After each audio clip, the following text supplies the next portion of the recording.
प्रधानमंत्री की वेबसाइट पर हीराबेन को समर्पित माइक्रोसाइट दर्शाती है माँ बेटे के बीच का अटूट प्यार। नमस्कार, मैं हूँ आपके साथ सोनल और आप देख रहे हैं MNS न्यूज नेटवर्क। तो आइए खबर जानते हैं विस्तार से।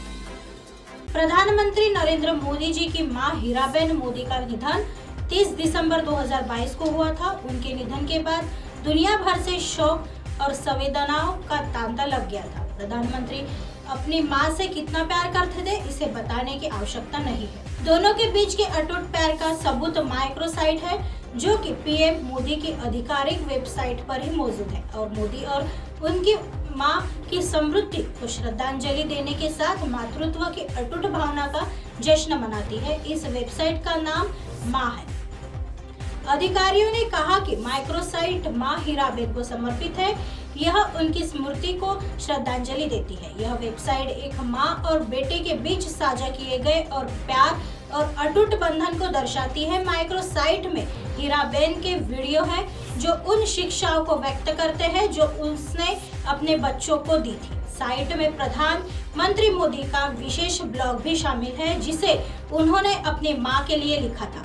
ब्लॉग का एक ऑडियो संस्करण भी है जो कि हिंदी में रिकॉर्ड किया गया था। हीराबेन मोदी के जीवन और यात्रा को सार्वजनिक डोमेन में वेबसाइट लाइव के 4 खंडों में कैद किया गया है। Live in public domain section में तस्वीरें और वीडियो हीराबेन के विनम्र और सरल जीवन को दर्शाता है। इस खंड में विभिन्न ब्लॉगों और पीएम मोदी के साथ उनकी मां के साक्षात्कार के साथ साथ उनके बंधन का जश्न मनाने वाली सार्वजनिक कलाकृति भी शामिल है। नेशन रिमेंबर सेक्शन में उनकी याद में विचारशील शोक संदेश भेजा गया है। वर्ल्ड कंडोल्स सेक्शन में अमेरिकी राष्ट्रपति जो बिडेन, जापानी प्रधानमंत्री फुमियो किशिदा और कनाडा प्रीमियर जस्टिन ट्रूडो सहित कई प्रमुख विश्व नेताओं के ट्वीट्स का एक संग्रह है जिसमें हीराबेन के निधन पर पीएम मोदी जी के प्रति अपनी संवेदना व्यक्त की गई है। सेलिब्रेटिंग मदरहुड एक अनोखा पेज है जो माताओं के लिए व्यक्तिगत ई-कार्ड बनाने और भेजने के समर्पित है। यहाँ लोग कोई भी टेम्पलेट चुन सकते हैं और कार्ड पर एक विशेष संदेश जोड़ सकते हैं। आइए बढ़ते हैं अगली खबर की तरफ। बजट सत्र से पहले कांग्रेस का बड़ा कदम, इन दो नेताओं को राज्यसभा में दी बड़ी जिम्मेदारी। बजट सत्र से पहले कांग्रेस का बड़ा कदम, इन दो नेताओं को राज्यसभा ने बड़ी जिम्मेदारी दी है। कांग्रेस अध्यक्ष मल्लिकार्जुन खड़गे जी ही राज्यसभा में पार्टी के नेता यानी नेता प्रतिपक्ष है। रमेश मुख्य सचेतक की भूमिका निभाते हैं। पिछले साल की शुरुआत में आनंद शर्मा का राज्यसभा का कार्यकाल पूरा होने के बाद से सदन में पार्टी का कोई उपनेता नहीं था। कांग्रेस ने उत्तर प्रदेश के अपने वरिष्ठ नेता प्रमोद तिवारी को राज्यसभा में उपनेता और रजनी पाटिल को सचेतक नियुक्त करने का फैसला किया है।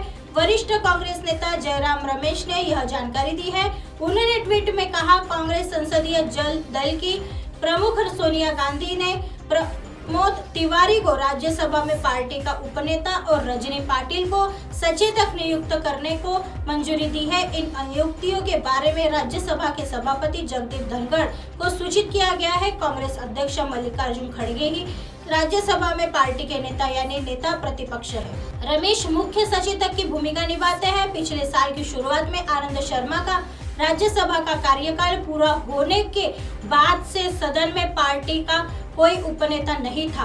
उत्तर प्रदेश से ताल्लुक रखने वाले तिवारी राजस्थान से राज्यसभा सदस्य है। महाराष्ट्र से संबंध रखने वाली रजनी पाटिल अपने ही प्रदेश से राज्यसभा की सदस्य है।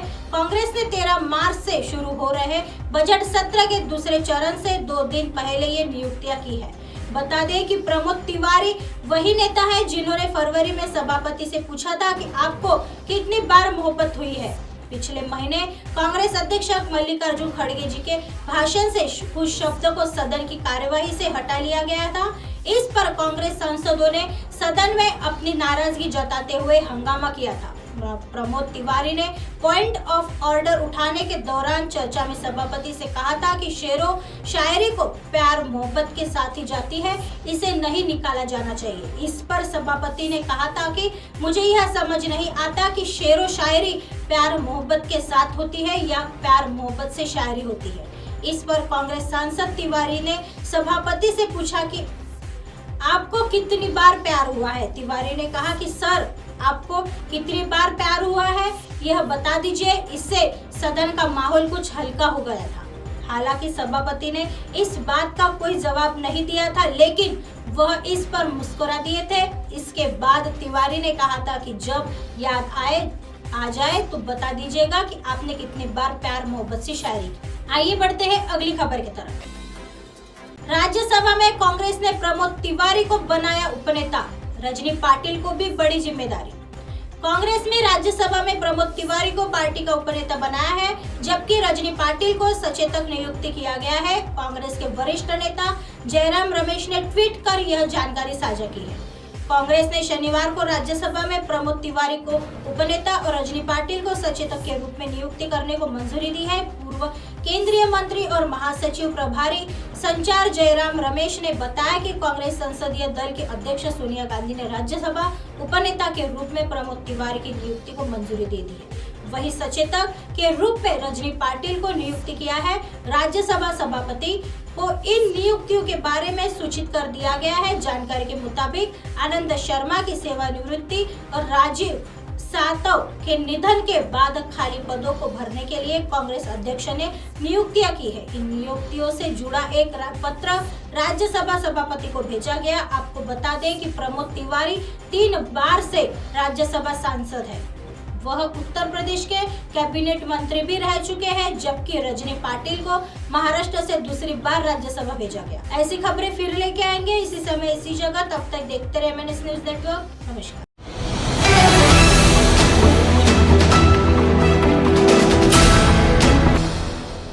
ये है MNS न्यूज नेटवर्क और आप देख रहे हैं MNS न्यूज।